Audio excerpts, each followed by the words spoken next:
Which societal challenges are you addressing in your work? I'm working for the city of Amsterdam, and there are a lot of societal challenges in our city, of course.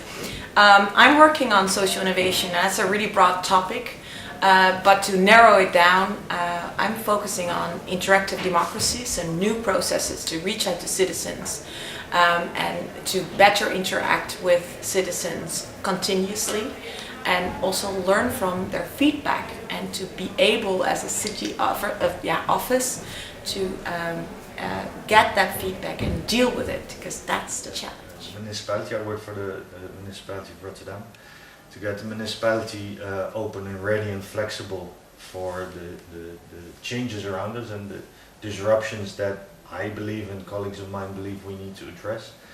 And the municipality in itself is quite a bureaucratic, predictable, risk-averse organization in all its right, because we have a challenging responsibility towards the citizens and the companies that are located in Rotterdam, and also to the visitors. But next to this predictability and bureaucracy, we also believe that flexibility and resilience is something that we need to invest in order to become innovative, in order to be able to cooperate with all the stakeholders in the municipality. And not just our colleagues, but also the people on the street, the startups, the academia, the practical universities. The main challenge that we are facing now is the population growth. That means that we have to think about urban growth, but we don't want to have urban sprawl, so we are densifying, in fact, the existing city. And what is challenging in that is that as an urbanist you have to answer to the present needs, and but you have also to think about the next city, and this next city will have, in the case of Carouge, will have 10,000 more inhabitants at the horizon of 2030. So it's a big change, and it's not possible just to go in that direction with the same model as we have till now. So we have to correct, in fact, the mistakes of the past. For example, for the traffic congestion, we cannot imagine that these people that are arriving in Carouge, they will have everyone one car more on the streets. So you have to imagine a city with more inhabitants but less car, more houses but more public space, and so on. So it's a bit contradictory, but we try to take the opportunity of this urban growth and this urban transformation to correct the mistake, and also to open path for new practices. Yeah. And that's why for us it's so important to have social innovators, because they can accelerate this transition towards this next city that we want. Yeah. And more than technological innovation, social innovation is really a way to accelerate and to put pioneers at the front of this change. Yeah. Because it's really cultural change that we need. I come across all kinds of different societal challenges in my work in doing that. So from talent development for underprivileged groups, to working with civil servants to go to work with neighborhoods to go off the natural gas grid. We're really focusing on how radical ideas and social innovation can be supported in kind of like the ecosystem of civil society, the market, and public institutions. Your relation with social innovation and social innovation initiative. I work at the European Citizen Science Association, EXA. It is an interesting question because coming here and looking also through the work of the Transit project, I was thinking, yeah, but citizen science for me, I think it is a form of social innovation because you also have these themes of knowing differently and relating to each other differently. So I think doing citizen science, that means involving people into research and working with them in research that have not been involved in that before because they don't have academic degrees, because they are not professional researchers having jobs at universities or they're not paid for it. I think that creates new social relations because it's not, research is not anymore this practice of only the certified experts in their special settings, but you open these settings up. You go out in the city, you go out in the woods, and you do it with many more people together. So I think that is actually something new.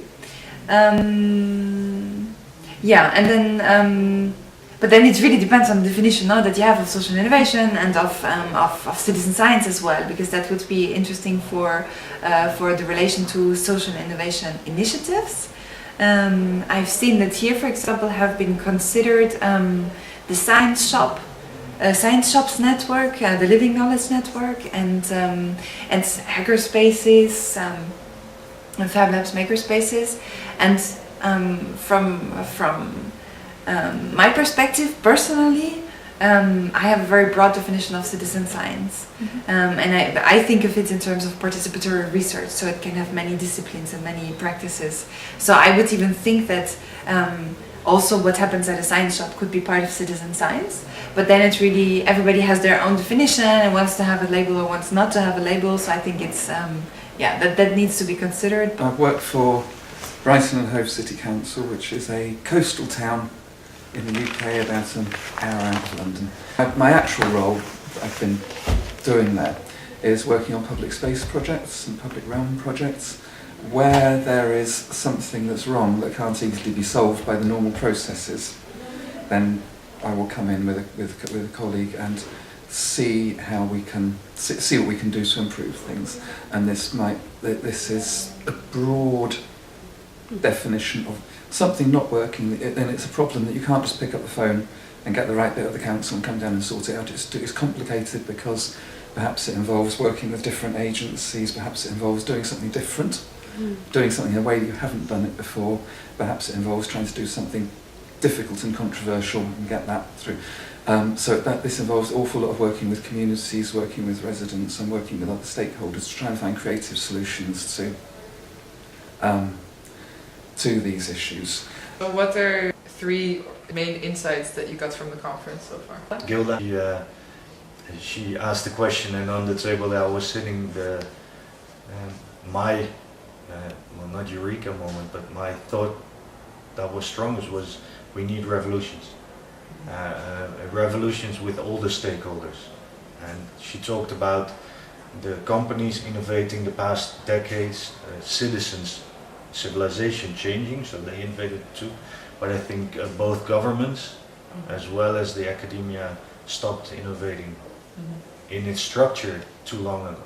So we need revolution, and also in the academic world where you don't just work on money, but you work on sharing knowledge and combining knowledge. And the money is only an incentive to asking new or more detailed questions about things we already know. Just combine and let things happen. And a revolution is... And it's the same in government. Yeah. We need to change the democracy, change the whole... What does a revolution in government look like? Well, because your revolution is associated with like bottom up from the people, right? So. Yeah, true. And I think the revolution is that maybe in the end the politics should be in the hands of the people themselves, rather than in the organizational structures and democracy above it. So I'm not saying goodbye to Brussels, goodbye to The Hague, and goodbye to City Hall, but the relationships need to change, and they should. We should all be more on the same level, same playing field. Well, it's hard to find only 3 main insights, and not only from the conference, but I would say from Transit project as a whole. I mean, one of the insights is the importance of bridging institutions that are in the boundaries and bring together actors, institutions, and and people from different spheres, from different cultures. For instance, activists, social activists, political activists, entrepreneurs, academic researchers, and policymakers as well. So these bridging institutions that try to deal with differences in culture, differences in objectives, and differences also in assessment method, I think are very important. My main interest in social innovation is its relationship with public policy as a whole, and with public policy instruments and assessment for public policy instruments regarding social innovation. So one of the main insights from transit, and one of the most important things I have learned, is this dialectic relationship that social innovation, and particularly transformative social innovation, have with institutions and with institutionalization as a whole, and with public policy. As a paper written by the Transit Research Team, there is a dialectic relationship between transformation and capture, and I think that this tension is inherent to social innovation initiatives. So I think it's an important theoretical point, because it's not that you need to solve it, but you need to take it into account, because you have to deal with this tension within transformation and capture when you are, for instance, designing a program to foster social innovation from a public policy point of view. It's not a problem, it's something inherent to social innovation itself. So I think that that's a very important point that transit is making, stressing for the policymaker audience. The key insight for me has been that many of the challenges, many of the initiatives that we've talked about in this conference have been things that I'm aware of and have always thought of were things on the edges. So if you think of minimum income, if you think about participatory budgeting, if you think about time banking, these things have been existing for a long time, but they've always been right at the edges here, and I've been aware of them and I use them in my work, and time banking, I've been involved in time banking for 20 years. But what this conference has shown me is that these things are interconnected. And I think I always knew it, but I had a real awareness, a real deep understanding at an emotional level, and as a kind of real heart level yesterday in the sessions, just recognizing that actually that these things that are happening around the edges, but they are interconnected, and that together that transformation, that this is how transformation happens. And I absolutely know that the changes that are going to change the world that we live in and make it more just is going to come from the outside. It's not going to come from the middle, it's going to come from the edge. But what's been great about this conference is to see that all these different edge things are interconnected. The other insight that I have had, a sort of personal insight I suppose, is the importance of storytelling. That the examples that we've heard these last 2 days and the things that we've seen have been so inspiring, and that they will provide the change that people want. But we need to tell people about them. If we talk to each other and keep it a private conversation, how is the change going to come? That people out there, in our cities, in our world, are fed up with the system. They want something new. They want the new things. They want something that is going to transform the culture that we're living in. And we have some models. We have answers. These last 2 days, there were so many amazing answers. Why are they not out there in the mainstream? Why have we not been able to convey it to other people? And I don't think that's an advertising campaign or a media campaign. I think it's the power of storytelling. I think we need to tell people the stories that we hear, the actions that people are taking. So I will go back with stories of time banking and universal basic income from Barcelona, from time banking in Hull, and I will. It is my duty to share those stories, and I think all of us need to share the stories, the inspiring stories we hear, so that it can come into the culture and people can pick them up and learn from them. The newest moment that just came through this session that we just had is this word resistance, and perhaps what can create a broader perspective for our social initiatives or for my own work or how I create policies and inputs into policy is to think of this social resistance innovation, SRI, because if it is through resistance that we can make the transformations that we want to do, then we need to have more discussions about what is that and put it into some framework, I think, and say, let's do this, and then work with those who want to explore that aspect of real change. It's not easy working within a system and directives and policies that really, but I think it's somehow part of a creative effort in the future that we can put this resistance framework into how we practice, things like this, yeah. So that was one great insight. I want to do that. The other insights is that I feel that as a practitioner and a policymaker, this bridging work is very important.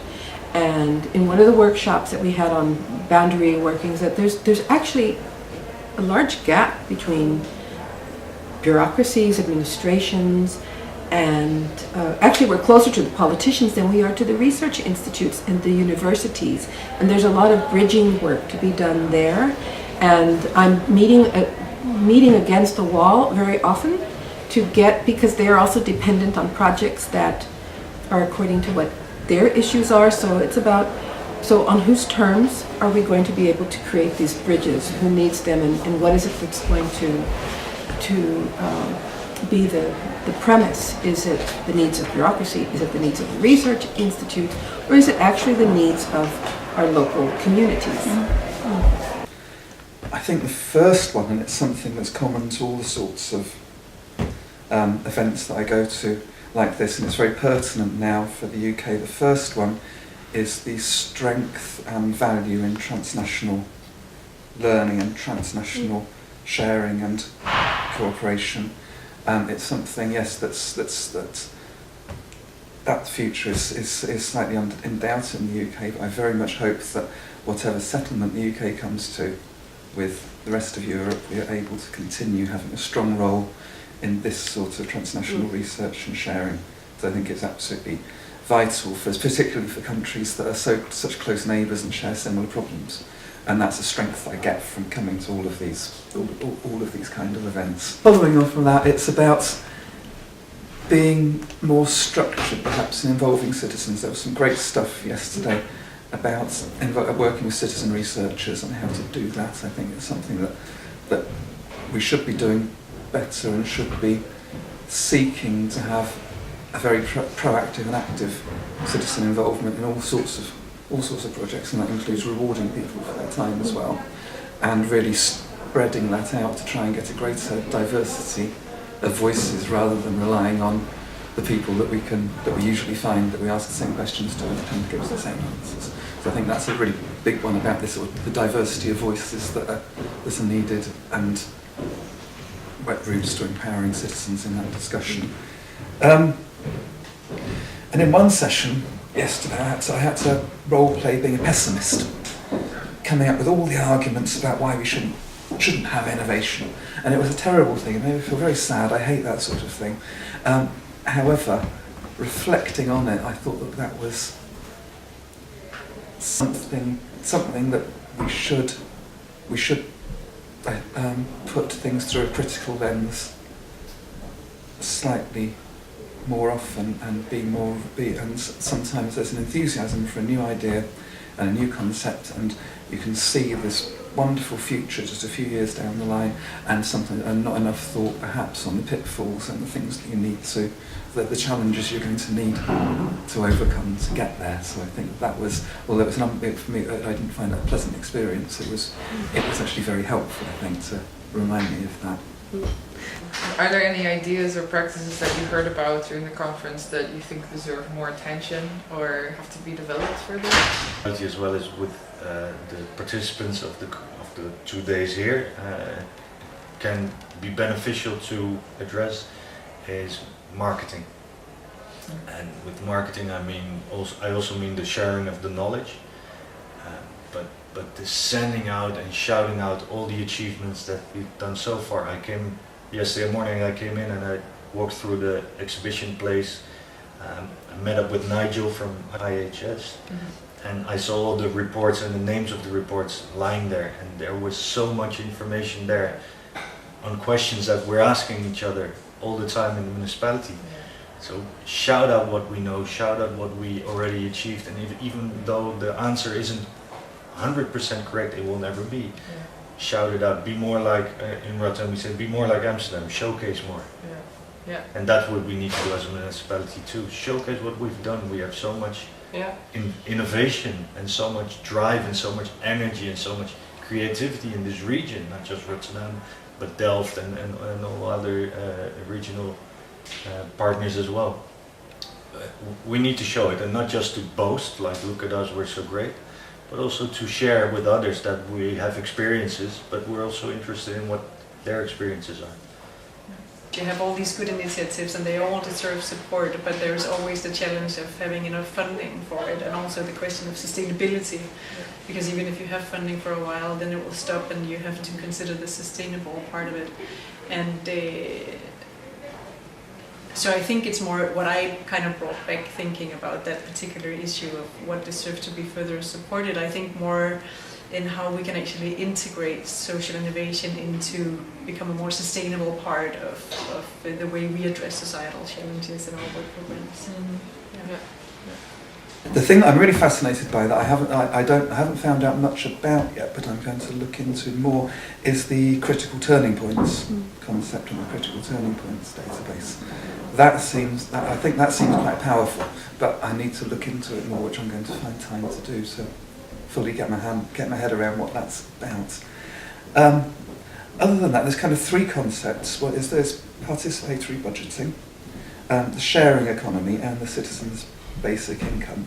That I think these are all directions that have got a tremendous transformational potential, impacting on resource use, inequality, extending individual and community potential, and they're all kind of in a sense they're all kind of oven ready in one degree or another. They're things that they've already got tested entry points for communities and for local government to get more involved in and work them in their area and do good with them. So I think those are the three things that I think I would like to look at further. The insight that I said about this, having this resistance as a framework for real transformation, I think that we need to give that a lot of thought and connect with people who are thinking and doing. At the same time, connecting that with the politicians, and that's a difficult task, because right now, also in Norway, we just had national elections, and it went again to the right, and actually some of the very far right. Populistic, feeding on fears, exclusion, and this is really hurting administrations who would like to work with a more democratic, just community building, and also all the groups who are getting funded, and it affects the way that we present our projects or present our argumentation. I want to mention this, that coming from a South perspective, you can say, if that's what we want to call it, maybe we shouldn't call it that there's something that is wrong with the whole discourse of leadership and organizational development programs, training programs, with our whole concept of what is a good administration, what is a good governance. It's on the terms of a commercial market value type of discourse, and it's also wanting to repeat itself, and it's like imposing, and that's a blind spot, I think, that we need to see that there's also a type of colonialism in the way that we're even saying that we're expanding democracy through governance. So we really need to look at that, and I will certainly seek out the research and those who know, who have done already work with that, and see how we can implement that in our projects. I also am the international coordinator for international projects, so we write EU grants and so on, and that's where it's important to connect the international, the European, the national with our local communities. the discussions that we need to have about the need for transformation, that transformation is possible, change is possible, that people are achieving the change, that the change is actually happening. It's not something that's in the future. You know, change is here, people are doing it.